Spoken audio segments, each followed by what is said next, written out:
So I'm gonna take a few moments today and follow up a little bit on something I had talked about the other day regarding the the controversy that came out about the misconduct of Usama Canon at Ta'alif. And it's interesting, one thing that, I didn't even know, actually, Imam Suhaib texted me today and let me know that apparently this award-winning news service, right, called Religious News Service, RNS, had quoted me regarding the incident, and they said that I had accused Ta'alif of picking the bones of Usama Canon's carcass. And this is actually really illustrative of the example we have today. So obviously they did not read the entire thread that I had put on Twitter. And in fact, I had retweeted, or the beginning of the thread was putting up a video that Omar Lee had done of his comments, and that's what began it. And therefore, the reference to picking the bones off the carcass of a dead man was actually in reference to Omar Lee and not to Ta'alif. I have no bone to pick with Ta'alif. Matter of fact, as the director of Middle Ground, I can understand how an organization has certain requirements that they have to meet in terms of legality and just for the health and the continuity of the organization. So my comments had nothing whatsoever to do with Ta'alif and were completely misconstrued. But that's also really shows the problem of what are we dealing with today? We're dealing with this kind of TMZ gotcha shock jock culture where our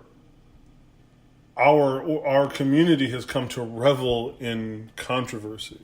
So one of the things I want to talk about is that, and how do we address it and move forward and work towards dealing with and addressing things on a root level. But first I got to put this beef bacon in the pan. Hold on. All right, so beef bacon is not a thing to be taken lightly. Gotta do it right. So, where to begin with this whole thing? So let me premise this by saying this is, while not my intention to do so, because I'm not into controversy for controversy's sake, but probably what I am going to say is going to piss off quite a few people. And therefore, that's just an unfortunate consequence of this conversation needing to take place and needing to happen. So, I have seen where over the last decade, increasingly, the Muslim community has very much fallen under the spell of various extremes. There's the alt-right influence on certain aspects of the community. They become very infatuated with conservatism. And then likewise, there is a large segment of the Muslim population in America, at least, if perhaps not globally, that has also become very influenced and infatuated with liberalism. And both of these are problematic because they tend to have very unrealistic and utopian frameworks that they want to put the world in, right? And that just doesn't do well when you're trying to resolve issues, right? So for instance, take the issue that we have before us of a religious leader who, and this hasn't even been confirmed, although from what I understand, it's not that Usama is contesting, right, what has been done. So it's not like he's really fighting the charges, so to speak. But we have a religious man in a position of religious leadership who seems to have made some type of advancement, perhaps engaged in a secret marriage, perhaps he's engaged in what's called a temporary marriage or mut'a, which the vast majority of scholars agree is not permissible. From my understanding, he did not just engage in an all-in-alt affair, but anyway. So, of course, the problem has been labeled and described as one of toxic masculinity and men run amok. And I don't know, am I missing anything? Toxic masculinity, men run amok. There's got to be something else I can add to this list of things. And I don't mean, right, even though I'm being a little bit tongue-in-cheek, right, I do not mean that these things are not serious matters and should not be addressed seriously. But here's a couple of things that that I find that make the addressing of the situation, if not just problematic, almost quite honestly impossible. And that is putting all of the blame on men. Now here comes the part that I said that I promised you would probably piss a number of you off. And again, it's not done for the purpose of really, triggering anybody, but it's just the honest truth. And I'm speaking here now experientially, right? I've been an imam now for about 6 years, right? Discounting my time as a chaplain, right? And in my time as an imam, I have experienced on numerous occasions and still experience what I would deem as harassment and inappropriate contact from women. Women who either want to have alone time with an imam. I've had women propose, hey, are you looking for a second wife? Are you unhappy with your current wife? And if we're going to have a conversation about immorality, because that's what it is. This is not about toxic masculinity, right, as the superset. Toxic masculinity, which I think is a dumb word, but let's just talk about men's natural desire towards women, right, which is something that we'll get into in a second, right? But if we're going to address this problem, then it has to be done where this is all hands on deck. And we are, as a community, right, we are culpable. Now, some people may say, oh my God, are you saying that the victims are, who, let's say if they're women, that they are equally culpable as men? To an extent, yes, I am. And I'm saying that's why it's probably not going to make you happy by me saying that. In that, I'm not excusing what Usama did. If he went and did those things, right, that's his issue. What I want to say is that men are not arriving at the decision of perhaps doing something unethical and even immoral, which there's a difference there. They're not arriving to these decisions on their own. We also have falsely categorized men, and this is where I fault the community, right, which is probably you people watching this video. Where I really fault the community is creating and falsely dividing men up into two categories, the saint or the predator. This is ridiculous, right? There are more than two categories that we can put people in, and especially based on our expectations. I fault the community for creating the saint-like figure of an Usama Canon or of a Tariq Ramadan or anybody else, right? They are human beings. They are not from the Anbiya. They do not have isma. They are not divinely protected from error. And in many of the cases, while you could say that a man perhaps used his position as a popular speaker or an author or spiritual guide or something. We also have to deal with the fact that by and large, we no longer like to have talks about gender roles, what is appropriate between a man and woman. If we start talking about free mixing, right, that usually, oh, you must be a Salafi. Well, I am not a Salafi.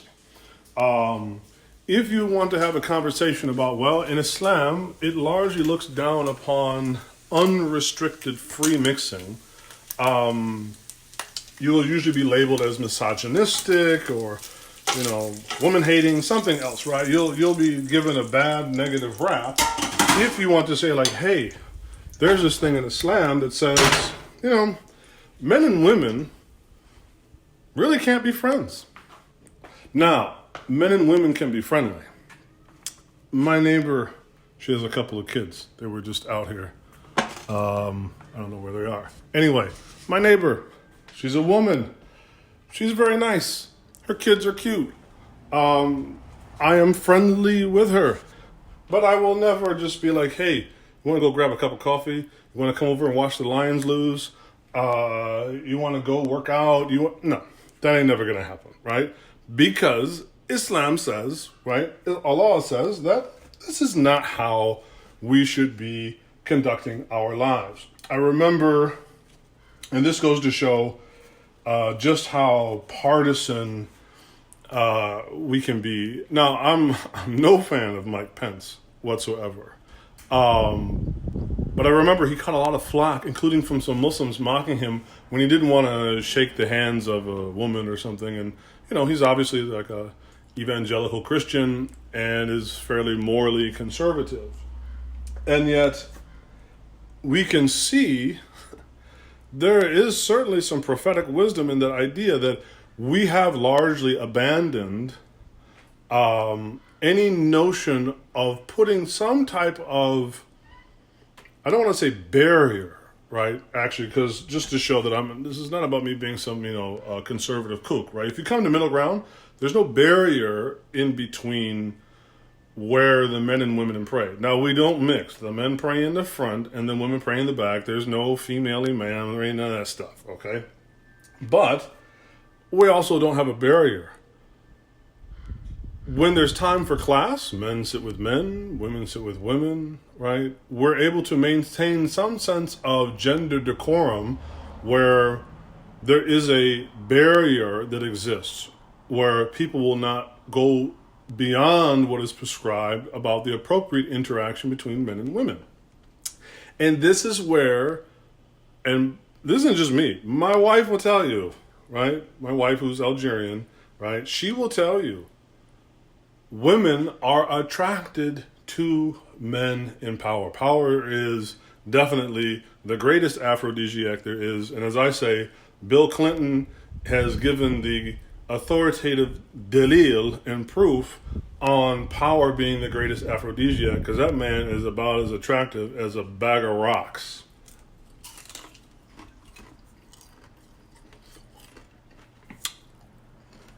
There is that aspect, right?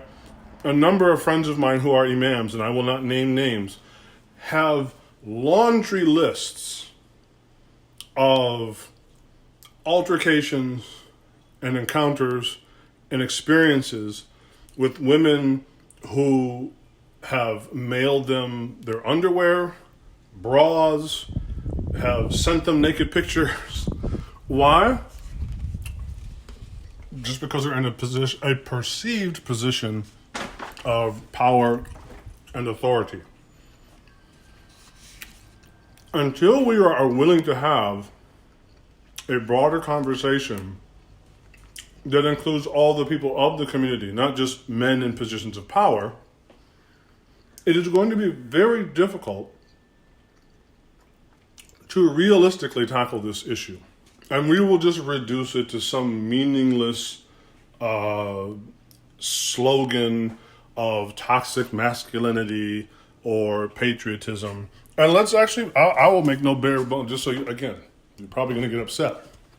Islam is a religion that wants to establish a hierarchy. And Allah says, in his book, الرجال قوامون على النساء. Men are the foundation of women, and we have a daraja above them. Now, yes, we are all equal in the sight of God, potentially in terms of our taqwa, in terms of piety and being close to God. But on an earthly manner, there is a hierarchy. There's a hierarchy for many things. Shahid Allahu an la ilaha illahu, right? Wal malaika wa ulul ilmi qa'iman, right? Bil qist. Right? God himself testifies there is no God but him. Allah testifies la ilaha illahu, as do the angels, and do what? The people of knowledge. And then appended to the people of knowledge is what? Qa'iman bil qist.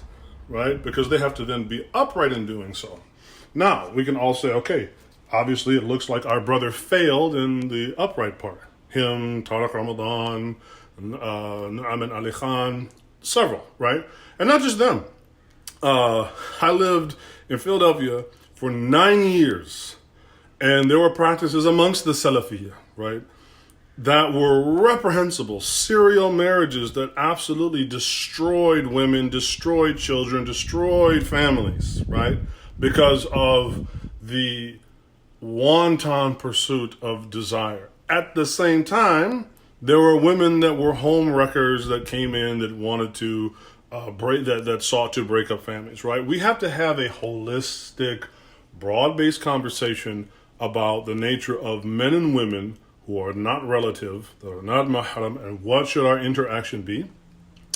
Another important component of this is, by and large, the greatest instrument of policing human behavior, in particular policing the behavior of men, is other men. All right? Excuse me. This beef bacon is delicious. Let's look at society as it is now. The United States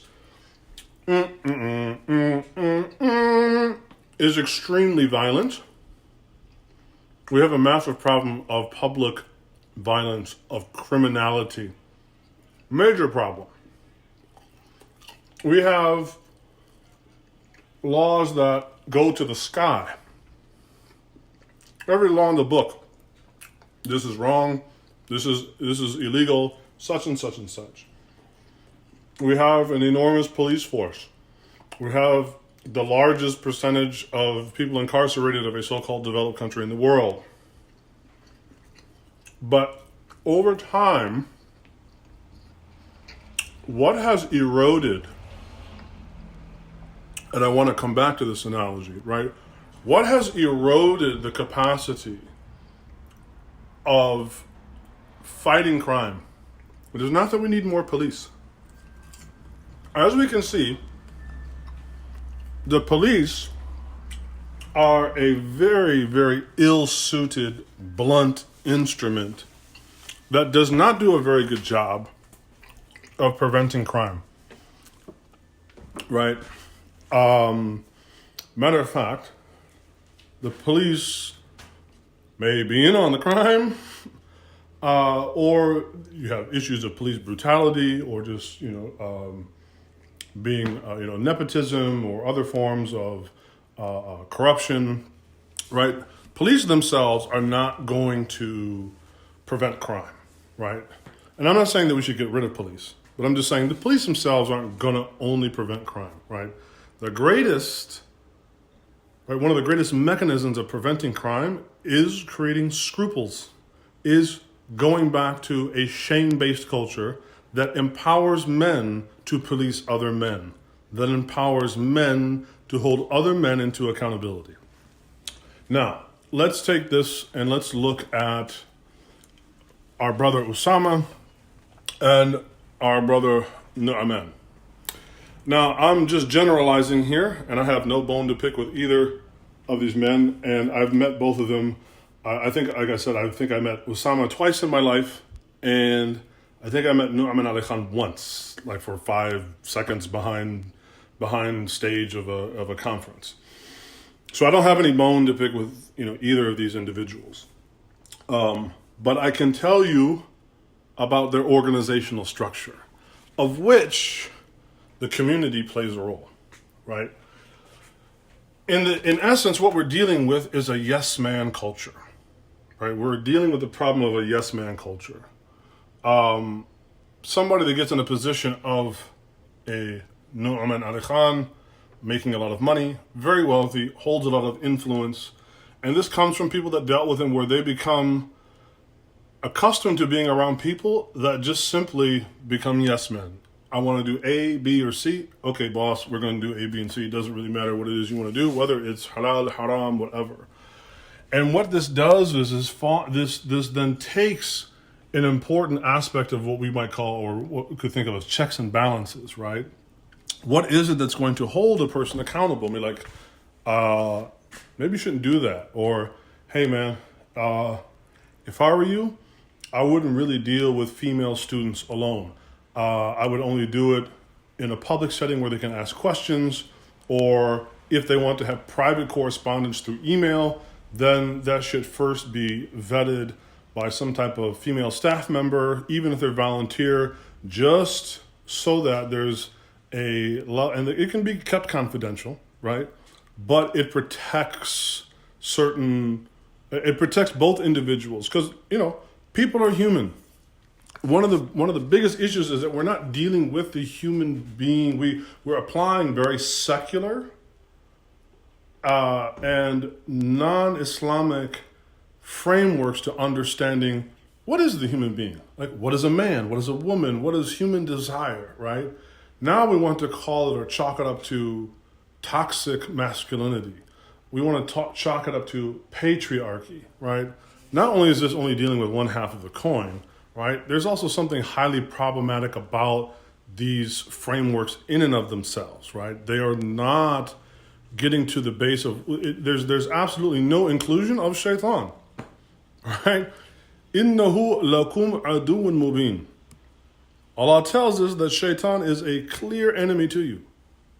The Prophet ﷺ has said what? When a man and woman are alone and they're not husband and wife or father and daughter or some type of familiar, what they are, shaitan is the third party between them. This gets laughed off now as if we have made, this is what I call like the Hollywoodification of Islamic theology, where now we have reduced shaitan as something laughable. Shaitan is kind of a joke. He's like a sort of Michael Myers, Freddy Krueger, Jason Voorhees, boogeyman, but he's not real, right? And therefore, since he's not real and the unseen is not real, we're going to take this man-made, concocted framework and supplant the religious framework that says, hey, you should avoid these things because there is an unseen actor that is influencing you, that is pushing you, that is cajoling you, and wants your downfall. That's been replaced with some secular, framework that wants to now chalk everything up to patriarchy or toxic masculinity. This is highly problematic because it denies, right?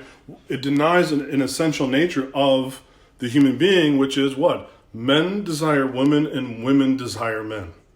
And in fact, the desire is not even blameworthy. It is how the desire is filled that is blameworthy, right? Some of us have become more Victorian than the Victorians, where sex and sexual desire, if you just say the word sex in a masjid, right, you'll see people scatter like roaches when the lights are turned on. We have become very Victorian in our understanding of human nature that does not, or is perhaps particularly these secular ones coming out of Christianity and then like post-Christianity, that still have at its root the notion that sex is something dirty, naughty, sinful, right? Sex is not sinful. Sex outside of marriage is sinful, but sex in itself is not sinful. And therefore, I think we're also operating under a deficient construct and understanding of human psychology. Beef bacon break, hold on. We need to understand that desire is natural. And even pious people can become the victims of temptation and the whispering of Satan, the waswasa of shaitan. Even the best of us. This is why myself, may Allah protect me, I do not do counseling alone with women. When we first started Middle Ground, because of my background in chaplaincy and my relationship with Dr. Heather Laird, who is a Muslim psychologist, she has her PhD, I wanted to be able to offer mental health services through Middle Ground, even if we were only kind of like a waypoint or a triage or a way of getting people to get the services that they needed. I wanted that to be an important part of the service that we provided Middle Ground. But immediately, it became apparent that this could become an extraordinary disaster morally and ethically, and a danger to my own livelihood, right? Because me being imam is more than, it's like, look, let's be honest. It's how I pay, it's how I pay the rent, It's how I buy beef bacon and feed my family. It's how I get health insurance for my daughter. It's how I pay child support. It's all those things, right? So I can't risk that. I do not want to risk my career, my job, right? And quite honestly, my akhirah, right? Just for a moment's pleasure, which can happen to anybody. And I am up front. Some of the guys joke or whatnot, and I know people aren't usually used to an imam having a sense of humor, but I'm known for my humor talking about, look, I love women. And I'm upfront and I'm honest about the fact that I love women, not in a predatory way, but I love women, right? And therefore, there just has to be safeguards put in place. And this is where I do have issues with some of the pie in the sky, new agey, and this isn't about Sufism, right? Because again, I've seen the same issues with the Salafis and other groups, not just Salafi Sufi dichotomy, other groups. So our community needs to have a broader conversation. How do we put certain protections in place that will ensure that we are pushing people towards behavior that is in alignment with, will not just be moral or ethical, but that will be pleasing to Allah Ta'ala, right? Will be pleasing to God. How do we push and encourage through our institutional structures that will ensure that we're trying to get the best output possible from people in terms of their behavior? This is where I see a lot of places fail. And one of I haven't seen it. Apparently there was some follow-up video from Omar Lee. And one of his criticisms was that, I make boring videos. That's okay. I don't have any problem being boring. I may indeed. This might be another boring video. I apologize. Sorry, not sorry. This is another boring video. Right? And that's because first and foremost, I approach being an imam first and foremost as an educator. I am not an entertainer. I make no effort to make Islam entertaining. And I don't go to great lengths to make Islam relevant, because Islam was made relevant from the time that Allah revealed to the Prophet Muhammad sallallahu alaihi wasallam, "Iqra bismi rabbika alladhi khalaqa." Right? From the moment that God said to the Prophet Muhammad, read in the name of your Lord who created, right?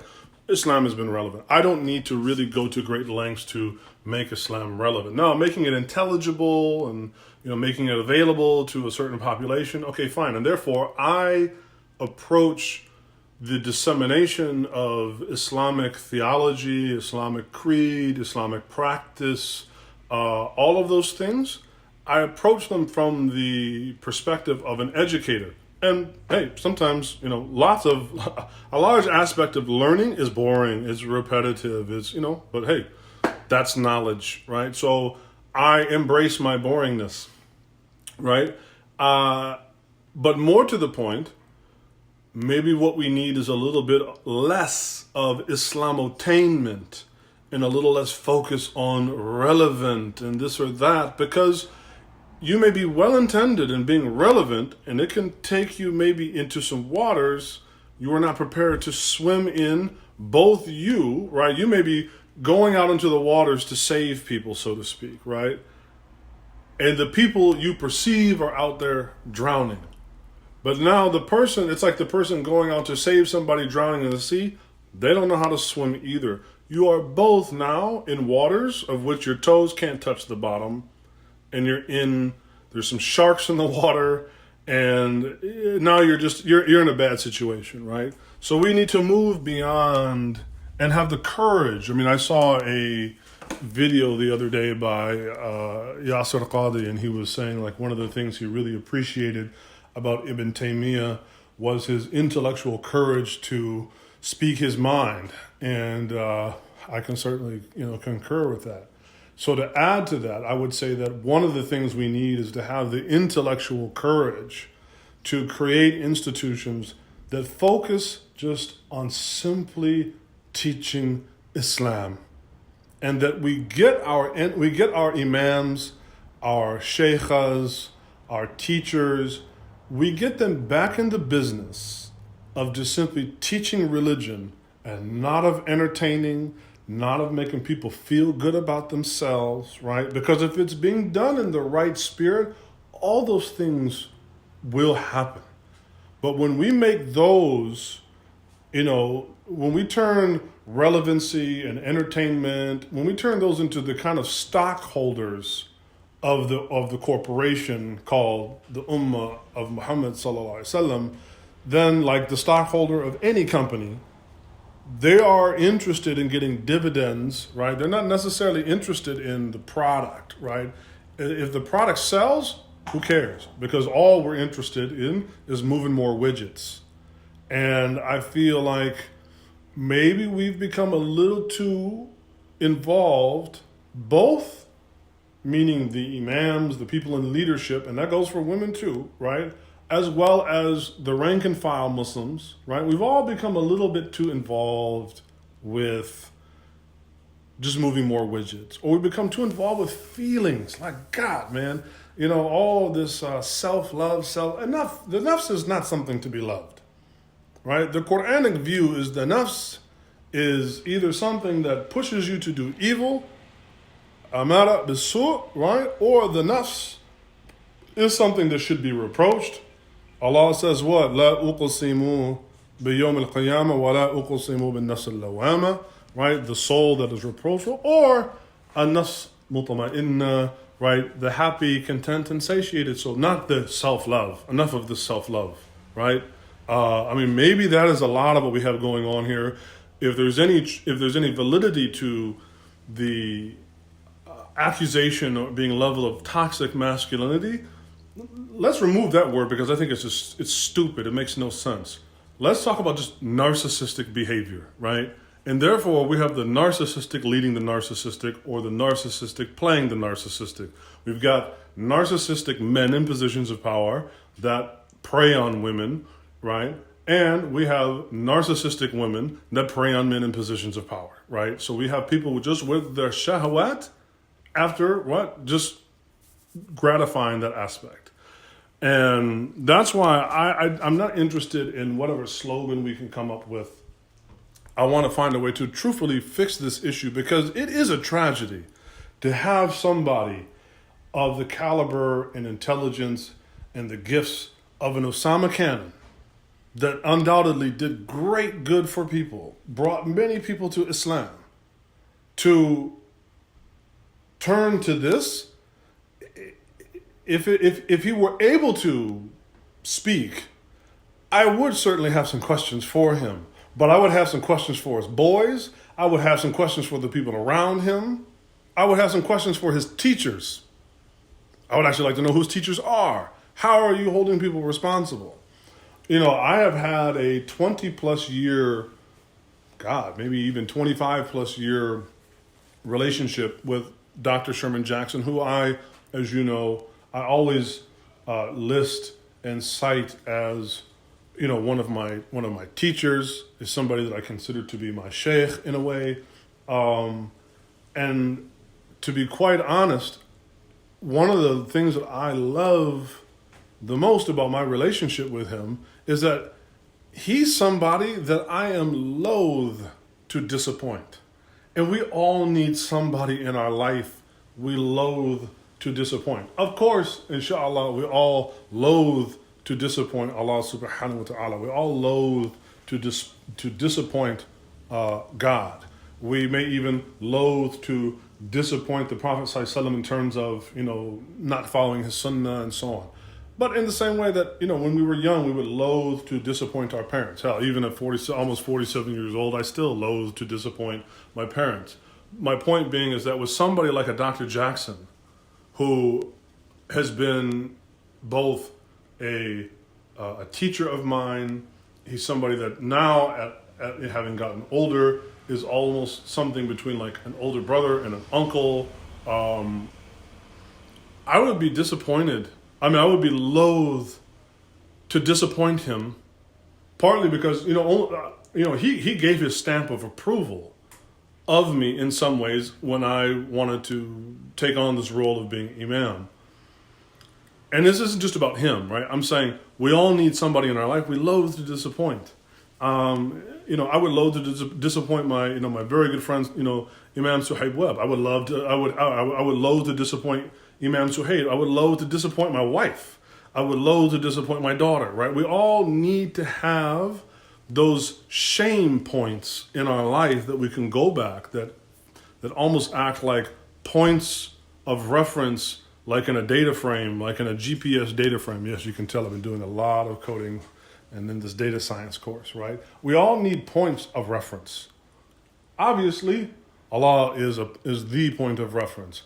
His messenger, sallallahu alaihi wasallam, is the point of reference. The Quran, the point, right? Those things. But we also need practical points of reference. And I'm just guessing here that somewhere along the way, the Usama Canons, the Nu'man Ali Khans, the Tariq Ramadans, right, and other figures, right? I'm going to guess that somewhere along the way, they lost those waypoints. And I personally think that the community plays a role in enabling that. So maybe we should have a conference.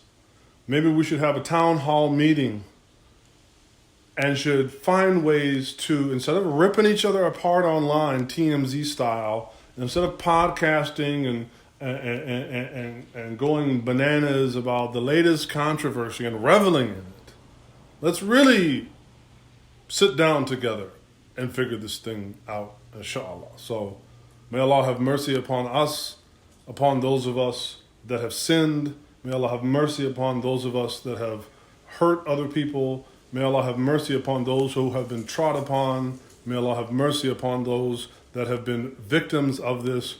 And may Allah heal all of our hearts, inshallah, and grant us Jannat al-Firdaus al-A'la wa salawatuhu wa salamuhu ala nabiyyihi al-kareem wa ala alihi wa sahbihi ajma'in walhamdulillahi rabbil alamin.